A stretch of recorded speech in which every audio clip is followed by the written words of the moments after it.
afternoon, everyone, and welcome to another edition of Coffee with Cade. My name is Kristen Young. I am the communications coordinator with the Cade Foundation, and I am excited to have this opportunity to host Coffee with Cade.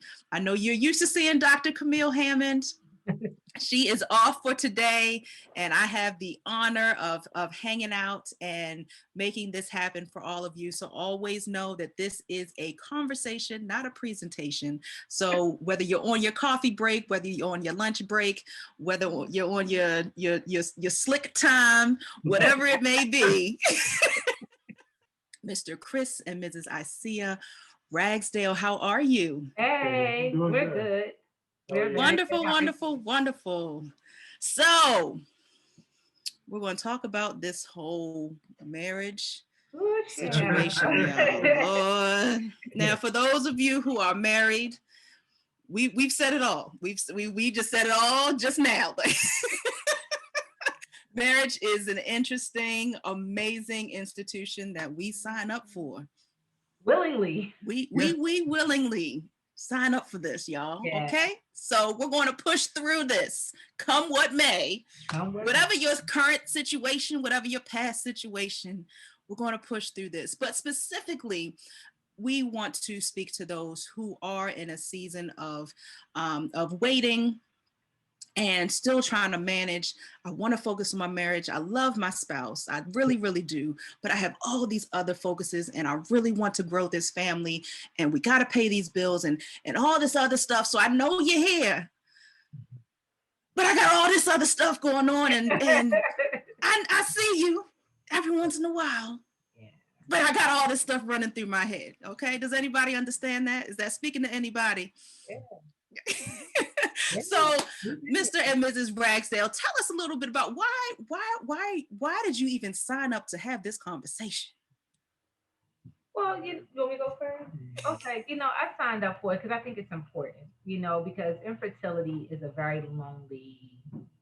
a lonely journey, especially when, I think that a lot of marriages are very successful when they're surrounded by other marriages, other strong married couples. And I think that it can be very challenging when your friends and loved ones are all married and having these babies and growing their family and, doing all of these wonderful things. And you're kind of like the odd man out. You're just kind of like the couple, with no kids. And I think it's cool if you're the couple with no kids, if that's what you and your spouse plan, like you all don't want to have children. But when you're wanting and desiring to have those children and it's just not happening for you, but you see it happening for everybody else, I think it's very challenging and exclusionary. And because we went through it for so long, we're very open and transparent about giving support, offering love, and just sharing what we know, to help other couples that are in that process and in that space. We're an open book, so whatever we can share. We will. I love it. So yeah, we knew going in that there were going to be some challenges. I don't think we understood to what extent. Right. Don't tell anybody, but we didn't always practice, safe sex, prior to getting married, and when we didn't get pregnant, even prior to getting married, it was always the question of, was this just luck on outside? Like, was God looking out for us, so we didn't get embarrassed, in front of our friends and family, or was this really like a medical issue? So I think within our first year of marriage, was it our first year? First or second year. Yeah, it was like very early on, like our first or second year of marriage, we went right away to go talk to our my OBGYN, and she referred us to Shady Grove Fertility. So let me say this. It was pressure going in to get married. I mean, not to get married, to start our family, once we got married. But somehow in my mind, I just felt like miraculously, like getting pregnant was just going to happen. I felt like once I told my OBGYN, they were going to refer us to Shady Grove. I would pop a couple of pills, have a baby, like no problem. And I don't know if it was being young and naive because I was like 23, 24, when we first started this process. Yeah.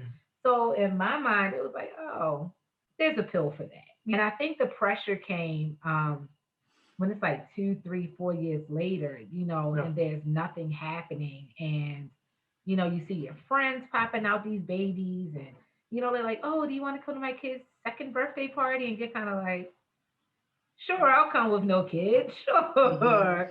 You know, how was it for you? Yeah, for me, it was really stressful because it's like I see it said, you see everybody else around you having not just one kid, kids, Multiple children, and they were multiple, popping them out like, like one a year. Like I don't know what our friends were thinking because they were and just like they were on a roll. we were like the only one. I mean, we became godparents to a whole bunch of them, And aunties and but uncles, and then we were even doing like children's church at church. yeah, So like we were like the children's church leaders, and you know our but no house was kids. always like the kid central. We didn't have our own. Well, we adopted Tania, you Yeah, know, so we had our adopted goddaughter, but I mean biologically, you know, we didn't have Mm-hmm. our own.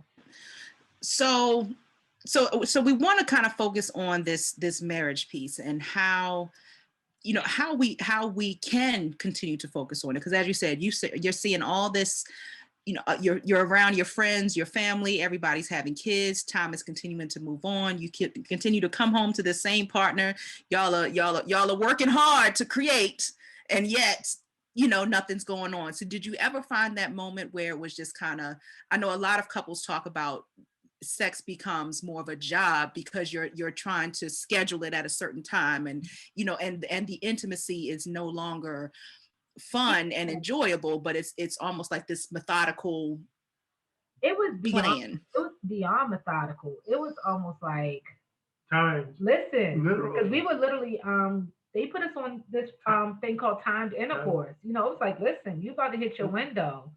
Let's go. Mm-hmm. You know, and there was Mm-hmm. no warming up the stove or, you know, it was like, come on, like we about to microwave this joint, you know what I'm saying? Like, wham bam, let's go. Right. Yeah. Come in with the engine already hot, you know? Yes. And but Yes. in that process, I think you lose the enjoyment of your spouse. You know, Yeah. also in that process, you lose, I think, the beauty of intimacy. You lose just being able to enjoy and explore new things about your spouse, especially when you're very early on in your marriage. Um, you miss out on a lot of that. Then you deal with a lot of like the internal dialogue and conversations that happens with failure. I hate to say that word, but you know, like with what is perceived failure, you know, there's like your own internal dialogue. And you know, when you don't feel good about yourself, I think it makes it very challenging to have good, positive, healthy relationships around you. You know, so then you kind of begin to spread that negativity, not only just within yourself, but then also outwardly, you know, to your spouse. And you have to be very, very, very careful about that, especially with like the whole blaming thing, making sure that you're fighting fair, keeping your fights above the belt. above the belt. You know, and just making sure you're not doing the blame thing. Like that I think is like the biggest thing. Because you're looking for a reason why, you know, like you want to be able to explain or justify or, you know, whatever. Nobody wants to say, hey, it was me, you know? Right. Absolutely. Absolutely. So give us some tips. So what are some things that kind of supported you as once you got to that place of, you know what, we're off focus. Yeah. We're, you know, we're picking at each other, or, you know, we're feeling that lull. What are some things that helped you to respark your marriage or to refocus on building a healthy marriage? I think it was just really just focusing on the marriage and not so much focusing on, okay, well, it's time, you know, just focus on the marriage and whatever way it turns out, it turns out. And Yeah. that's something that I think that really helped. And we turned the focus back internally back on ourselves. We implemented date night. Like we became very intentional, extremely intentional about having like date night. Even at church, we were very intentional about serving together. Like whatever we did it together. At one point, we started working out together. You know, so like when we went to the gym, we made it. We even got. We were so corny. Like we got our T-shirts made that said Team Ragsdale. You know what I mean? Like just trying to show solidarity because it was like to the extent that we had become divided, it's like we had to, on the opposite side, show that same level of solidarity for ourselves and keep reminding ourselves, you know, just of who we are and what we are. And I remember one time, a wise person told us, they said, when you all are able to get your foundation of love really solid and really together, like that baby it'll make it so much easier, for that baby to come through. And what that really meant was just taking the pressure off, taking the blame off, stop comparing yourself, to other couples. We both hit the gym really hard. We just started doing some things for ourselves, and then couple that with like the intentional date nights and writing things together. We didn't publish any of the things that we co-wrote, but just intentionally Mhm. praying together, reading the word together, like just doing things together. Eventually, God honored that. He really Mhm. did. I mean, like there was a lot of other things, that we did in the process naturally, to help the process along. But I think God really began to honor our union. I love it. I love it. And it's important because again, no, we hear all the time, well, marriage takes work, but we never really understand Mm-hmm. what that means. Mm-hmm. It's not like your job where you can just kind of Clock out, clock in and just kind of hang out for a little take a bit and vacation day. still get Let me paid put in in my 2 weeks. vacation slip real quick. Right. There's a lot of people who go to work and get paid to just kind of sit around and do a little here and there. Marriage doesn't work that way. You have to put in the effort. You have to put in the work. Love it. Yeah. I love it. So I know we are getting short on time. So I want to make sure we reference your book, because last time we had you on, I see you had a book that you were publishing for children. I was. And you know what's funny? Since that time, I've put out like 3 or 4, but the one that we really wanted to talk about is getting ready to launch next week. So I'm pretty excited about it. It's called Grafted in Purpose. And really, what it is, it's about well, I like to use nature to describe or to tell children's stories versus people. And it's a tree who's on like this journey, and he finds these 4 branches that are just not connected to any trees. And when he talks to them, they each kind of come with their own story. One was like angry, one was like abandoned. Off the top of my head, I can't even remember the other. But you don't want to tell, because we got to read it, so you don't want to tell the whole story. Yeah, no, I don't. Like that wasn't the purpose of it, but the purpose of the story that I wanted to really share is that sometimes even in infertility, it's an opportunity to love in other ways, and just giving value and credence to everyone's story, even those children who not become a part of your family, not necessarily by birth, but by adoption. Like I said, we have our daughter, and I always say my son was born from my womb and she was born from my heart.